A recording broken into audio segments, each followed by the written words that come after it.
आज पूरी दुनिया में वर्ल्ड कैंसर डे मनाया जा रहा है। कैंसर को लेकर दुनिया में चुनौतीपूर्ण स्थिति बनी हुई है। डब्ल्यूएचओ के अनुसार 2040 तक 16.3 मिलियन से ज्यादा मौत की संभावना सिर्फ कैंसर से जताई जा रही है। भारत में कैंसर के मामले में 4 साल में 10% की बढ़ोतरी हुई है।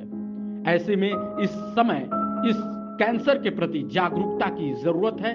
ज्यादा से ज्यादा लोग इस घातक बीमारी के बारे में जानें और जागरूक हों, इसी की कोशिश लाइव यूपी न्यूज 24 भी कर रहा है। आइए आज इस मौके पर हम आपको विशेषज्ञों की राय सुनाते हैं कि वे इसके बारे में क्या कुछ आपसे कह रहे हैं। सुनिए। रेडिएशन थेरेपी लाभकारी होने के साथ साथ कभी कभी नुकसानदायक भी हो सकता है। अगर रेडिएशन थेरेपी कैंसर पीड़ित को न देके किसी और कारण से दिया जाए तो रेडिएशन से दुष्प्रभाव आ सकते हैं। रेडिएशन बहुत प्रकार का होता है, आयोनाइजिंग रेडिएशन और non ionising radiation. Non ionising radiation ज़्यादातर नुकसानदायक नहीं होता है। आयोनाइजिंग रेडिएशन नुकसानदायक होता है और ये हमारे वातावरण में भी पाया जाता है। खासकर जो हिरोशिमा नागासाकी में त्रासदी हुई उसके बाद ये बात उजागर हुई कि जो रेडिएशन की किरणें हैं वो नुकसानदायक हैं, जिससे कि बहुत सारी बीमारियां बन सकती हैं। उनमें से जो प्रमुख चिंता देने वाली बीमारी है वो है कैंसर। नॉर्मली शरीर में जो रेडिएशन के प्रभाव होते हैं वो कुछ लेवल तक बॉडी अपने आप संभाल सकती है और ये दर पाई गई है कि जिनको 1 मिलीसीवर्ट से ज़्यादा रेडिएशन साल में जाती है उनको नुकसानदायक हो सकती है। जो रेडिएशन वर्कर्स हैं उनमें 20 मिलीसीवर्ट तक की रेडिएशन भी एक्सेप्टेबल है, बट इससे नीचे ही रहे तो सेफ्टी बनी रहती है। ये रेडिएशन कहाँ कहाँ से आ सकती है बॉडी में कॉस्मिक रेडिएशन के अलावा? ज़्यादातर रेडिएशन एक्सरेज, सीटी स्कैन्स, पेट सीटी स्कैन्स के द्वारा आती है। एक एक्सरे से लगभग 0.1 मिलीसीवर्ट रेडिएशन शरीर को मिलती है, सीटी स्कैन से लगभग 6 मिलीसीवर्ट और पेट सीटी स्कैन से ऑलमोस्ट 22 मिलीसीवर्ट रेडिएशन शरीर को जाती है। तो इसलिए ये बहुत इम्पॉर्टेंट है कि हम रैशनलाइज करें कि हम कौन से टेस्ट कर रहे हैं और केवल साधारण बीमारियों के लिए सीटी स्कैन और पेट सीटी जैसे टेस्ट नहीं कराने हैं। अगर बिना टेस्ट के अल्ट्रासाउंड जैसे टेस्ट से भी अगर काम चल सकता है तो उनको चुनना है बजाय कि रेडिएशन बेस्ड टेस्ट के। बच्चों में और गर्भवती महिलाओं में खासकर विशेष ध्यान देना है, क्योंकि जो अजन्मा बालक होता है उसमें रेडिएशन से विकार भी आ सकते हैं और कैंसर भी बन सकते हैं। और छोटे बच्चों में रेडिएशन का बुरा प्रभाव अधिक मात्रा में होता है और ज़्यादा नुकसानदायक हो सकता है। जो रेडिएशन से कैंसर बन सकते हैं वो ज़्यादातर ब्लड कैंसर्स होते हैं, जिनको हम ल्यूकीमिया कहते हैं। उसके अलावा कुछ सॉलिड कैंसर्स जैसे कि गले के कैंसर्स, फूड पाइप के कैंसर, स्तन कैंसर, फेफड़े का कैंसर, पैनक्रियास का कैंसर और सार्कोमा भी रेडिएशन के कारण से हो सकता है। जो रेडिएशन इंड्यूस्ड कैंसर्स होते हैं उनके सिम्टम्स बाकी कैंसर्स की तरह होते हैं, पर जो विशेष ध्यान देना है ब्लड कैंसर्स के प्रति कि यदि कहीं से किसी भी शरीर के छिद्र से खून आ रहा है, बार बार बुखार हो रहा है, आपका हीमोग्लोबिन ड्रॉप कर रहा है और वाइट ब्लड सेल की मात्रा अधिकतम हो रही है, तो वो कुछ ब्लड डिसऑर्डर्स की तरफ इंडिकेट कर रहे हैं। क्या किया जा सकता है कि इन कैंसर से बच सकें? तो सबसे सिंपल है, prevention is better than cure. Unnecessary test ना कराएं। जो आपके डॉक्टर आपको जुडिशियसली टेस्ट कहते हैं कराने को, केवल उन्हें ही कराइए। जबरदस्ती हाई एंड टेस्ट जैसे कि सीटी स्कैन और पेट सीटी ना कराएं और बार बार भी ना कराएं, क्योंकि जितने आप रेडिएशन एक्सपोजर करेंगे कैंसर होने के चांसेस बढ़ सकते हैं।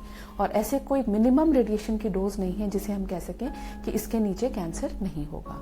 सो my request is use test judiciously. Thank you. मैं doctor Rajesh Kumar Jain, action cancer hospital Paschim Vihar Nai Delhi से सर्जिकल ऑन्कोलॉजी डिपार्टमेंट का हेड हूँ। आज मैं बहुत छोटी सी बात आपको बताना चाहता हूँ कि दुनिया में अधिकतर कैंसर जो होते हैं वो तंबाकू की वजह से होते हैं।